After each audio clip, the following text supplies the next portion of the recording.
Saya hanya menyarankan segera meminta maaf dan bertobat. Ya. Jangan sampai kalian meninggalkan dunia ini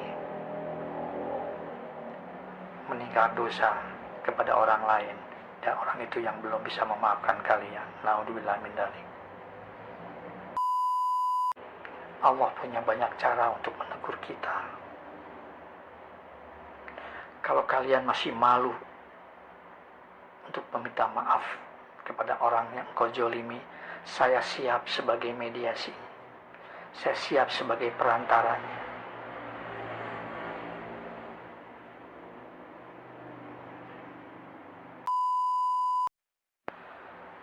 Assalamualaikum warahmatullahi wabarakatuh.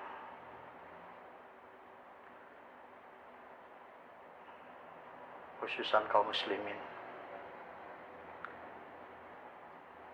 kami membuat blog ini bukan maksud untuk menggurui atau mungkin lebih tahu.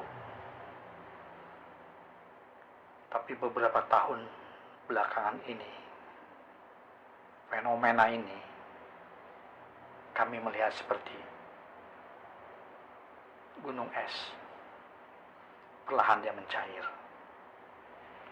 Ya, dari para pejabat, ulama, ustadz, habib, ya, para tokoh,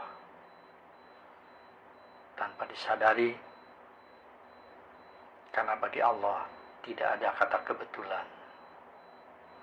Ya. Ada satu kalimat yang saat itu saya yakin kalimat itu terucap dengan getaran hatinya yang sangat kuat dari seorang Basuki Cahayapurnama. Kalau tidak salah terucap, bila engkau menjolimi saya, maka yang kau hadapi adalah Tuhan yang Maha Esa. Tunggu saja, satu persatu Anda akan dipermalukan. Dan saya akan buktikan satu persatu dipermalukan. Terima kasih. Subhanallah.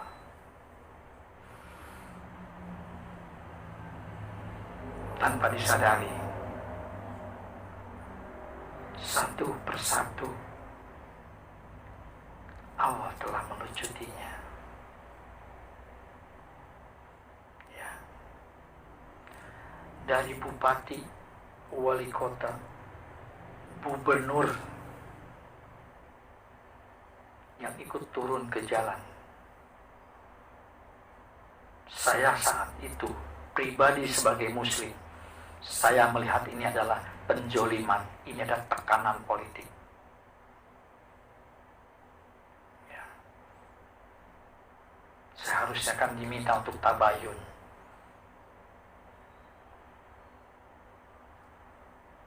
Tapi tekanan politik itu sangat kuat, tapi mengatasnamakan agama. Tapi mereka lupa. 1000 kali engkau bertakbir, tapi kejoliman yang engkau kerjakan, Allah tidak akan berpihak kepada Anda. Tapi Allah akan berpihak kepada orang yang engkau jolimi. Kita baru saja kehilangan,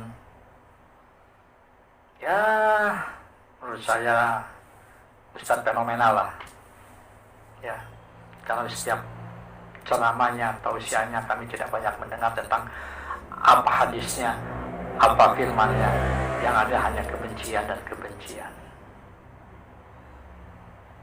Dan saya pun juga tidak mau menyebutkan pejabat si A, si B, si C, atau tokoh agama atau ulama siapapun. Ya, sekarang kita lihat Allah sedang menelanjangi mereka semua. Ada yang dipenjarakan, ada yang menghadapi hukumannya, ada yang menghadapi permasalahannya, ada yang menghadapi penyakitnya. Naudzubillah min dzalik. Ya, Saya sebagai umat muslim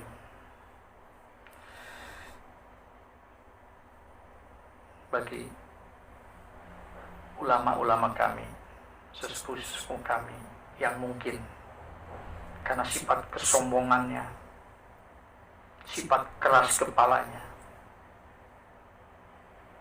saya hanya menyarankan segera meminta maaf dan bertobat. Ya. Jangan sampai kalian meninggalkan dunia ini, meninggalkan dosa kepada orang lain, dan orang itu yang belum bisa memaafkan kalian. Naudzubillah min dzalik. Ya. Coba buka mata hati. Dari semenjak Ahok keluar dari tahanan, ya, yang dihancurkan oleh kalian itu bukan sekedar Ahok di penjara sekian tahun, tapi apa? Jabatannya dihancurkan, keluarganya ikut hancur, nama reputasinya semua hancur. Tapi tetap, bila Allah berkehendak mengangkat derajatnya, tidak ada yang bisa menyayang, tidak ada yang bisa menghalanginya.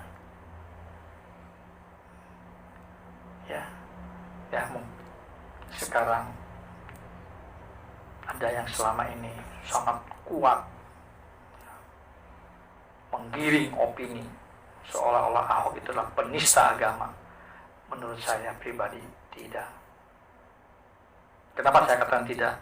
Dia bangun musola di mana-mana, dia bangun masjid di mana-mana, dia gaji guru ngaji, dia berangkatkan marbot-marbot masjid. Mimpi aja mereka tidak melihat Ka'bah karena Ahok.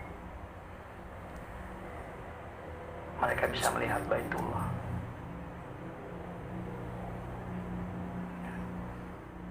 Di saat Ahok memporak-porandakan tempat-tempat prostitusi, Anda diam.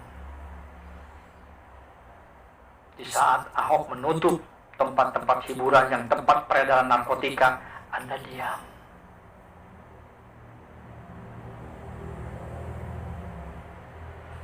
Yang perlu Anda ingat, Allah tidak berpihak kepada umat muslim, tapi Allah berpihak kepada orang yang benar. 1000 kali engkau bertakbir di jalanan, tapi engkau merusak, menjolimi orang.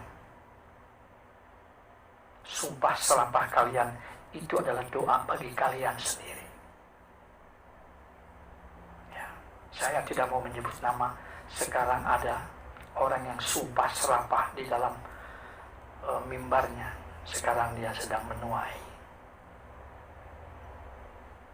Oke. Saya mohon.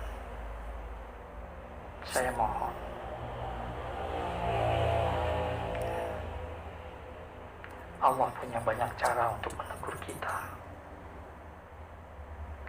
Kalau kalian masih malu untuk meminta maaf kepada orang yang kau jolimi, saya siap sebagai mediasi. Saya siap sebagai perantaranya.